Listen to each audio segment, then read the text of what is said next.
கேட்கறது எனக்கு தெரியும். அவங்க எப்படி கேட்டாலும் ஆன்மீகம் சார்ந்து இறைவனர்களால என்னால அதற்கான பதில்களை கொடுக்க முடியும்.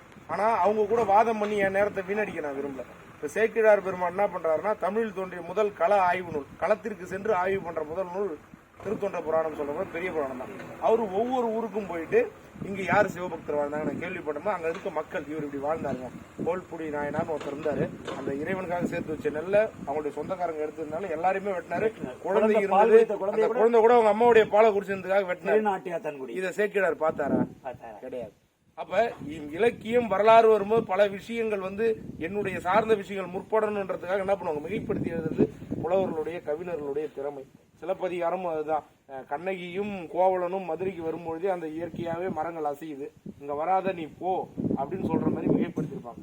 அப்ப நான் என்ன சொல்ல வரேன்னா, இங்க வரலாறு ஆராய்ச்சின்றது மக்களுக்கு எதுக்கு நம்ம சிவத்தை கொண்டு போய் சேர்க்கறோம்னா, இப்படி எல்லாம் இருக்கிறது இந்த காலகட்டத்தில் இது கொண்டு போய் சேர்க்க வேண்டிய சிறப்புகள் இருக்குன்னு சொல்லலாம். இது பெரிய புராணத்துல சொல்லல, நீங்க எப்படி சொல்லலாம்? அப்ப இங்கேயே ஒரு மிகப்பெரிய இப்பவும் சொல்றேன், அவங்களால அந்த பணியை செய்ய முடியாது. எங்கேயோ ஒரு மூலையில உட்காந்துட்டு முகநூல்ல அதுக்கான கருத்துக்களை மட்டும் போடும், அவங்களே அந்த வேலை செய்ய. அப்ப நாம என்னன்னா, இதுல என்னதெல்லாம் நம்ம அடுத்து நம்ம அதுல இருந்து நம்ம கரெக்ட் பண்ணி கொண்டு வர முடியும். இதற்கான ஒரு பெரிய தளம் அமையும் போது இதை பத்தி நான் தெளிவா, எனக்கு மனதுக்குள்ள ஒரு 10 வருஷமா நான் சிவாலயத்துக்கு நிறைய தொண்டுகள் இறைவனுக்கு கொடுத்தாருனால நாங்க அன்னதானம் இன்னைக்கு கூட பிரதோஷம் பிரசாதம் நாங்க பண்ணிட்டு இருக்கோம். நான் சரியான ஒரு பெரிய தளம் அமையும் போது கண்டிப்பா அதை பத்தி பேசுவேன். எப்படின்னா, இப்போ அன்னப்பறவையா பறவை கீழே வராகாவதர் எடுத்து போறாரு. இவர் அன்னப்பறவை மேலேறி போனார் நான் சொன்னேன். அதுக்கு ஒருத்தர் என்ன பண்ணா, அவர் அன்னப்பறவையா தான் போனாரு, அன்னப்பறவை மேலேறி போலன்னாரு. நீங்க பல சிவாலயங்கள்ல பறவையா மாறி போறாரு. இன்னும் சில பல சிவாலயங்கள்ல நீங்க பார்க்கும்போது அன்னப்பறவை மேல அமர்ந்து போற மாதிரியான சில காட்சிகளும் அந்த அவதார காட்சிகளை மாத்தி அமைக்கும் போது சில கருத்து வேறுபாடுகள் மாறினால் கூட நடந்த செயல் ஒண்ணுதான். அப்ப நாங்க எடுத்தது.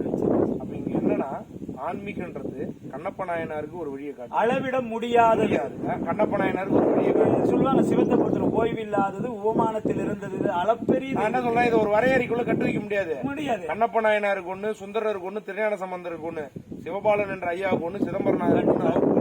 இதுதான் நம்ம சொல்ல முடியாது. நம்முடைய முதல் நோக்கம் எல்லாருமே ஒரே வழியை ஃபாலோ பண்ணி போக முடியாது. அவங்க சிற்றறிவுக்கு எட்டிய வண்ணம் என்ன இருக்கோ அதை கொண்டு போய். எனக்கு பொறுத்த அளவுக்கு என்னன்னா, என்னுடைய இது அவையார் சொன்ன மாதிரி ஆலயம் தொழுவது சாலகம். முதல்ல எல்லாரையும் கோயிலுக்கு வர வைப்பாங்க. இன்னைக்கு பிரதோஷம், இன்னைக்கு 1000 பேர் வரீங்க, நாளைக்கு வர மாட்டீங்களே, அது இன்னைக்கு இருந்தா தோஷம் போயிடும். சித்ரா பௌர்ணமி வருஷம் ஃபுல்லாவே இந்த வருஷம் 12 மாசம் கிரிவலம் போனதுக்கான பலன் கிடைச்சிருது. அப்படி கிடையாது, பலன் கிடைக்கிறதுக்காக ஆலயத்துக்கு போக கூடாது. இந்த பூமியில இறைவன் என்னை நன்றாக படைத்திருக்கிறான், கூன் குருடு செவிடு வேடு நீங்கி நல்ல ஆரோக்கியமான உடலை கொடுத்திருக்கும் போது அந்த இறைவனுக்கு நன்றி செலுத்துவதற்கான இடம் மட்டுமே இதை வேற பொன்னும் பொருளையும் வாங்குறதுக்கான இடம் இது அல்ல. வள்ளலாரோ திருஞான சம்பந்தரோ மிகப்பெரிய அளவுல ஞானம் படைத்தவர்கள் இறைவனை முழுமையா அறிஞ்சிக்க முடியாது. நாமெல்லாம் ஏமாத்துறோம். அருளாளர்கள் யாரும் கோவிலுக்குள்ள போல 50 ரூபாய் டோக்கன் போட்டுல சாமியை பார்க்கல. இங்க இருந்து மணிவாசகர் போனாரு, அடி அண்ணாமலையில நின்னாரு, மணிவாசகர் நின்று 2 பதிகம் பாடின இடம் அந்த கிரிவல பாதை, அவ்வளவுதான். ஞான சம்பந்தரோ நாவுக்கரசரோ அதிகப்படியா கோவிலுக்குள்ள போல அவங்க போனாங்க, ஊர் எல்லையிலேயே சாமியை பார்த்து பாடினாங்க, சாமி அங்கே காட்சி கொடுத்துட்டாரு. உண்மை வரலாறு இதாக. இப்ப நீங்க வரலாறு கருத்துன்னு போகும்போது நிறைய மாறுபடும். அதை ரொம்ப ஆராய்ச்சி பண்ணாங்க, நம்ம தெய்வத்தை மறந்துடுவோம்.